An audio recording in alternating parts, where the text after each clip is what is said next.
This is a true story about a little old lady who shared warmth with people in her neighborhood. But what she did unknow was that these people also needed her warmth more than they needed a hot drink. Our story begins in the misty town of Salem in the U.S. state of Oregon, where days are often cloudy, and the air carries a fine mist from the nearby Willamette River. A man weathered by life with hands that told stories of hard work, and a face etched with lines of both laughter and sorrow, had recently lost his job. With the help of her handy husband, Tom, she set up a folding table on the workbench, placing a second-hand espresso machine on top, complete with a small chalkboard menu. But soon word spread like wildfire through the close-knit community. One cool autumn morning, Henry walked up to the coffee window. People would bring homemade bread, fruit, and even blankets for those in need, turning Ruby's driveway into a place where sharing was caring. One particularly cold winter morning, Ruby decided to add a small space heater to the garage. The change was well received, especially by Sarah, a high school senior who started coming to the coffee window every morning. Sarah, with dreams bigger than her hometown, was anxious about college applications and the prospect of leaving home. They gathered outside her garage, their faces a mix of excitement and affection as they presented her with balloons and handmade cards from children in the neighborhood, at the neighbors holding warm cups of coffee, and at the community she had been a part of for so many years. Her heart was full, not just with the warmth of the evening, but with the warmth of the community she had helped create. Ruby continued to serve coffee from her window every morning until her passing 2 years later. Her legacy, however, lived on in the hearts of those she touched, and in the continued tradition of the coffee window, a symbol of kindness, compassion, and the quiet strength of an extraordinary woman who simply shared coffee warmth and a listening ear. That evening, as the sun dipped below the horizon, painting the sky in hues of orange and purple, Ruby stood by her coffee window. The air was filled with the scent of coffee and the soft murmur of voices. The rain had stopped, and a gentle breeze rustled the leaves, carrying with it the promise of a new day. Lily, holding her baby close, stepped forward. "You helped me through the hardest days," she whispered, her voice thick with emotion. Henry, his guitar slung around his neck, strummed a soft tune as neighbors joined in,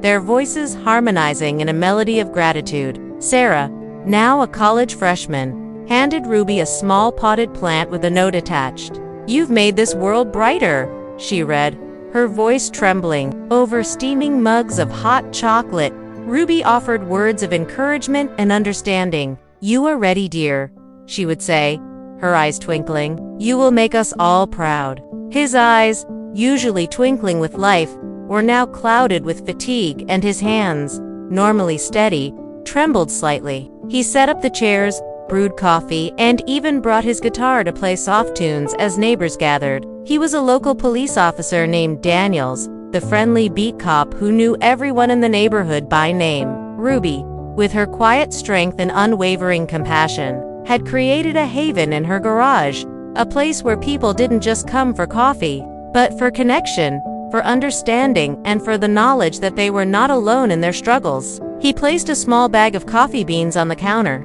"Thank you for all you're doing," he said, his voice gruffed with emotion. "You've no idea how much this means to everyone." Ruby smiled, her eyes shining with gratitude. "We're all in this together, Officer Daniels," she replied. Children bundled in puffy jackets became regular visitors, sipping warm cider and listening to Ruby as she read them short stories.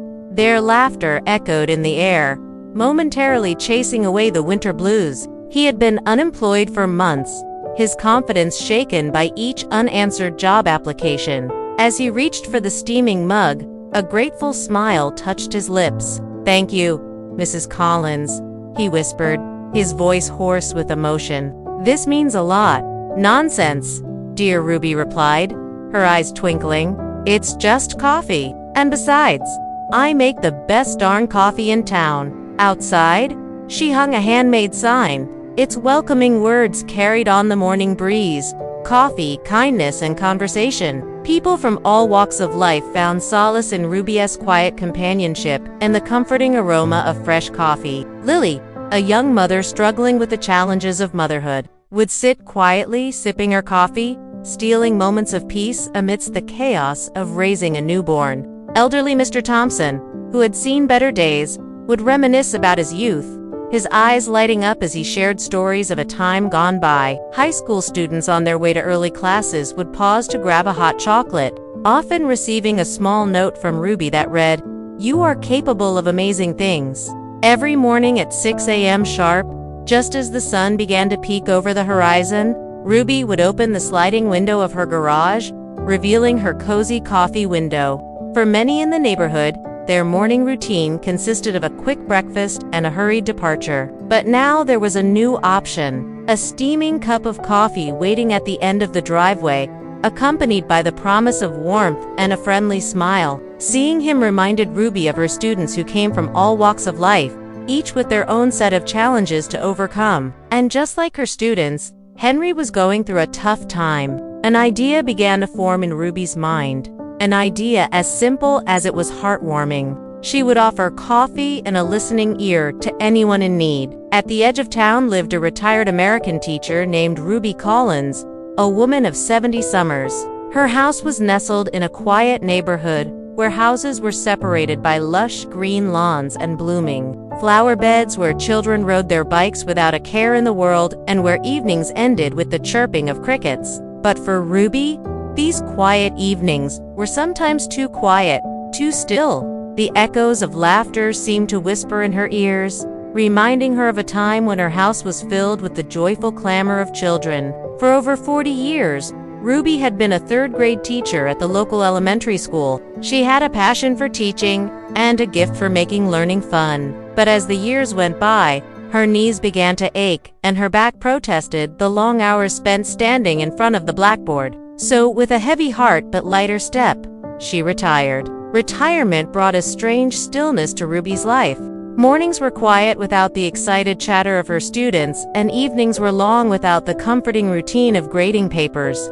The silence was broken only by the gentle hum of the refrigerator and the ticking of the grandfather clock in the hallway, which used to be full of children's laughter. One day, as Ruby stood by her kitchen window, she noticed her neighbor, Henry, walking his dog. With this newfound purpose, Ruby cleaned out the corner of her garage, revealing a sturdy wooden workbench. The first few days were quiet, just as Ruby had anticipated. As weeks turned into months, the coffee window became a daily ritual for many. On Saturdays, Ruby hosted a special event she called Kindness Morning. Henry, touched by Ruby's kindness, started helping out at the coffee window on weekends.